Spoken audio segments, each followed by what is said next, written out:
Hello friends, I am दीपक। दोस्तों, आज हम लेकर आए हैं क्लास 9th के बहुत ही महत्वपूर्ण चैप्टर जो कि है मापन।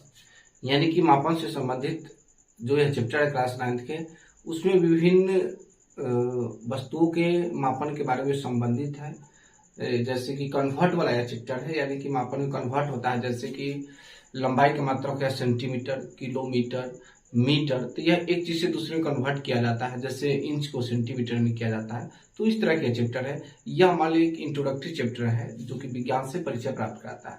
तो इसमें सबसे पहले है विज्ञान क्या है, यह हमारा सवाल है, विज्ञान क्या है।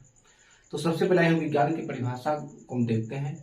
विज्ञान की जो परिभाषा दिया है जो कि है कि मनुष्य के अवलोकन एवं प्रयोगों से प्राप्त वास्तविक एवं क्रमबद्ध ज्ञान को हम विज्ञान कहते हैं। यानी कि हम कोई भी काम करते हैं तो उसको जो ऑब्जर्वेशन करते हैं और वह जो प्रयोग करते हैं उसमें क्रमबद्ध, सीरियली से क्रमबद्ध और वास्तविक जो ज्ञान होता है, सच्चा ज्ञान, उसी को हम विज्ञान कहते हैं।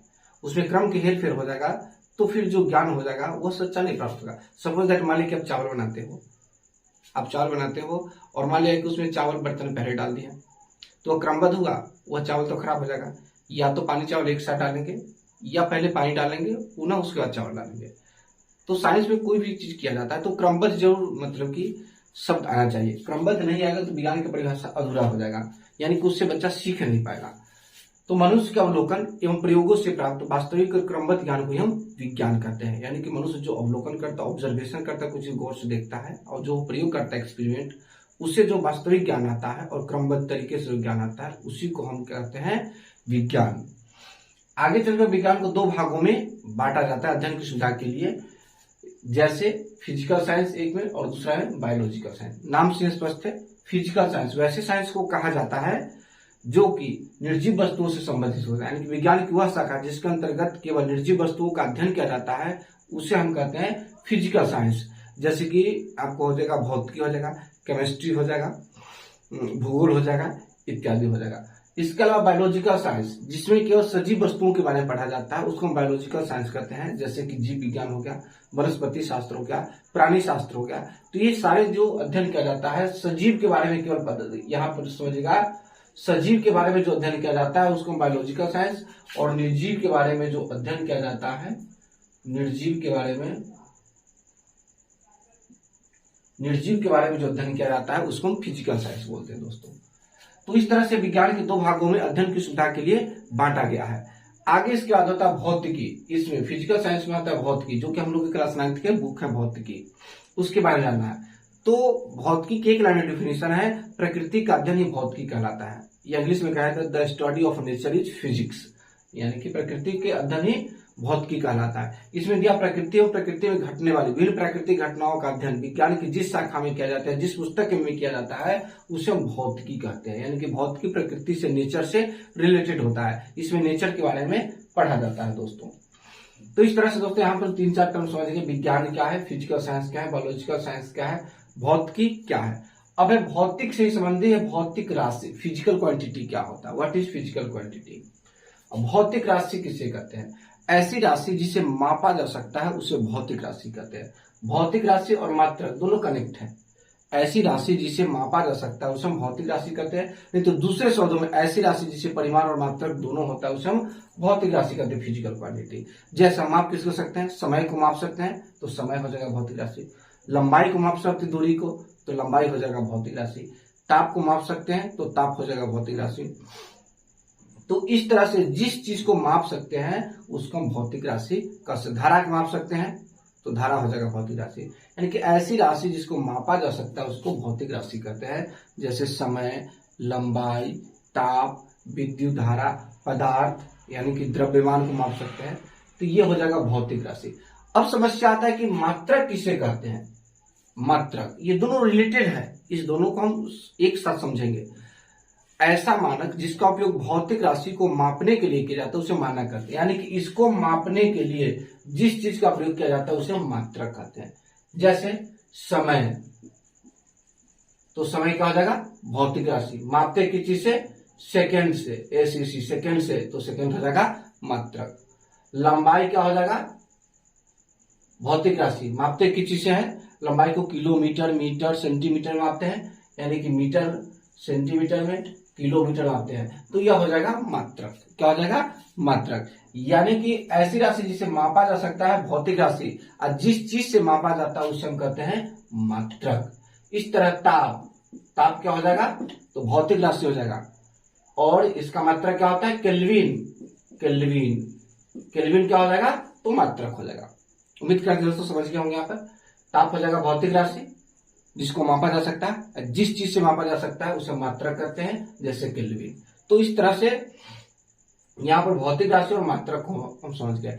अब मात्रक 3 प्रकार के होते हैं। मात्रक 3 प्रकार कौन कौन होते हैं? मूल मात्रक, व्युत्पन्न मात्रक और सहायक मात्रक होते हैं। अब आइए मूल मात्रक की परिभाषा समझते हैं। वैसा मात्रक जो किसी अन्य मात्रक पर निर्भर नहीं करता है उसको मूल मात्रक कहते हैं। जैसे लंबाई का मात्रक मीटर, सिंगल है, किसी पर निर्भर नहीं करता है। ताप का मात्रक केल्विन, समय का मात्रक सेकेंड।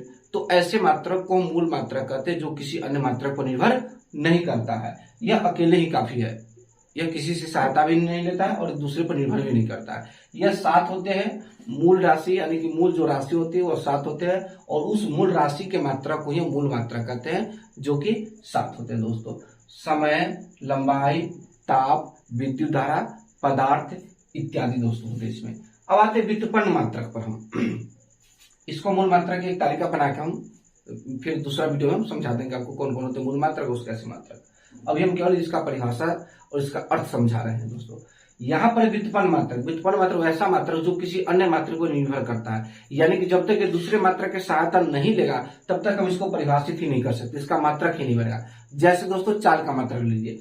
चाल का मात्रक जब तक हम इसमें मूल मात्रक से सहायता नहीं लेंगे तब तक चाल का मात्रक बनेगा नहीं। क्यों नहीं बनेगा? क्योंकि चाल का सूत्र होता है, चाल का सूत्र होता है आपको दूरी बटे समय, दूरी बटे समय। तो अब हमें चाल का मात्रक है जो कि व्युत्पन्न मात्रक का एग्जांपल है। चाल का मात्रक, वेग का मात्रक, त्वरण का मात्रक, बल का मात्रक, ये सब है जो क्या है? यह व्युत्पन्न मात्रक में आता है। क्यों? क्योंकि इसमें 2 मात्रक की सहायता लेता है। 2 मात्रक, दूरी का मात्रक क्या हो जाता है?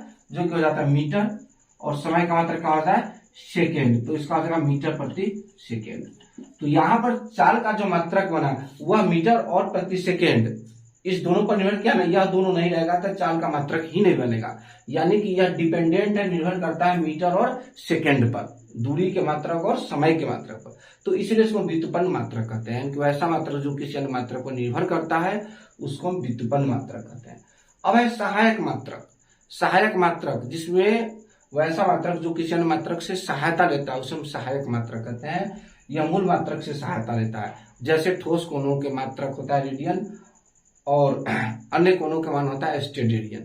तो इस तरह रेडियन और स्टेरेडियन जो होता है वह सहायक मात्रक के अंतर्गत आता है दोस्तों, लिख लीजिएगा। तो इस तरह से यहाँ पर हम मात्रक को समझ गए दोस्तों, मूल मात्रक, व्युत्पन्न मात्रक, सहायक मात्रक। अब हम समझेंगे विभिन्न प्रणालियां। विभिन्न प्रणालियां क्या क्या है, यानी कि अलग अलग जगहों पर, यानी कि 3 जो मूल मात्रक होता है, 3 जो इंपॉर्टेंट मात्रक होता है, जिसमें होता है आपको यह लंबाई, यानी कि लंबाई, द्रव्यमान और समय। इसको विभिन्न जगह पर विभिन्न तरीकों से मापा जा सकता है। जब लंबाई को फुट में मापा जाता है, फुट में मापा जाता है, द्रव्यमान को पाउंड में मापा जाता है और समय को सेकंड में मापा जाता है, तो ऐसे सिस्टम को हम कहते हैं एफपीएस प्रणाली। F for foot, P for pound और एस फॉर सेकेंड। वैसा सिस्टम जिसमें लंबाई को फुट से, द्रव्यमान को पाउंड से और समय को सेकंड से मापा जाता है उसको हम क्या कहते हैं? एफपीएस प्रणाली। अब सेम चीज इसमें सीजीएस प्रणाली। वैसा प्रणाली या वैसा सिस्टम जिसमें लंबाई को सेंटीमीटर से, द्रव्यमान यानी कि वजन को किसी से तो ग्राम से और समय को सेकंड से मापा जाता है उसको हम सीजीएस सिस्टम कहते हैं। जैसे दूरी के ऐसा यूनिट होता है मीटर और सीजीएस यूनिट होता है सेंटीमीटर, उससे छोटा वाला यूनिट। इस तरह एमकेएस वैसा प्रणाली जिसमें लंबाई को मीटर में, द्रव्यमान को किलोग्राम में और समय को सेकंड से मापा जाता है उसको हम एमकेएस प्रणाली कहते हैं। और इसी प्रणाली का सेकंड नाम होता है एसआई यूनिट, इंटरनेशनल सिस्टम, जो कि ऐसे मात्रा कहते हैं हम, या एमकेएस मात्रा। जैसे दूरी का ऐसे मात्रा कही तब या एमकेएस मात्रा कही तब हो जाएगा मीटर, और इसका सीजीएस मात्रा क्या हो जाएगा? सेंटीमीटर। तो दोस्तों इस तरह से आज के इस वीडियो में हमने क्लास 9th के मापन चैप्टर के विज्ञान क्या है, विज्ञान के कितने प्रकार होते हैं, भौतिकी, भौतिक राशि, और मात्रा के प्रकार और विभिन्न प्रणालियों को हम समझे हैं। उम्मीद करते हैं कि आपको वीडियो अच्छा लगेगा। अगर आपको अच्छा लगा तो एक लाइक जरूर करिएगा और इसी तरह के वीडियो देखने के लिए आप हमारे चैनल को सब्सक्राइब कीजिएगा। मिलते हैं एक और वीडियो में, तब तक दोस्तों जय हिंद।